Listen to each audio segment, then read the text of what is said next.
So for my first post, I wanted to discuss something from my hometown of Detroit, Michigan. And I wanted to talk about the Nain Rouge, which is the red dwarf of Detroit, sometimes referred to as the demon of the straits. This is a hobgoblin, kind of an impish creature that has been around basically forever. There are Native American legends that make references to him, but he was actually first encountered by Cadillac, who was a founder of Detroit. And Cadillac was actually warned prior by a psychic that he was going to encounter this creature, and then when he does, he should be nice when he encounters this creature. Unfortunately, when he did encounter this creature, he ended up smacking him with a cane and said something to the effect of, "Get out of my way, you red imp."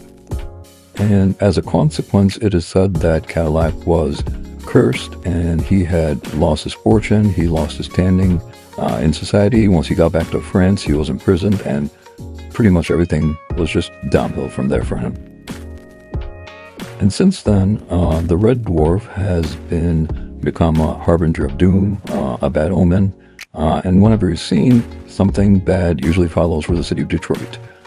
He was seen in 1805, before the Great Fire of Detroit, which almost burned the entire city to the ground.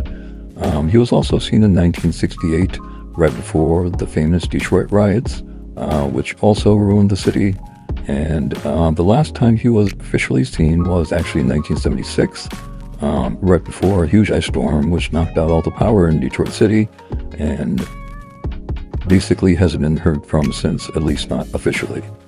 Now, every year since 2011, there's a march held in the city of Detroit, or a parade in the springtime, to drive out Nain Rouge. This parade is held in the Cass Corridor, and at the end of the parade, there is an effigy of the red dwarf, which is burned. The hope is, by having this parade and burning his effigy at the end of the parade, that they drive out the Nain Rouge out of Detroit for another year. As you can see, people really get into this parade and they kind of go all out in the hopes of driving away Nain Rouge. So far, they have been successful, as there has been no sightings, but that isn't to say that he still isn't around. Because of COVID, they weren't able to have the parade for the last few years, so who knows? We might be seeing an appearance. Let me know in the comments what you would do if you were to encounter Nain Rouge.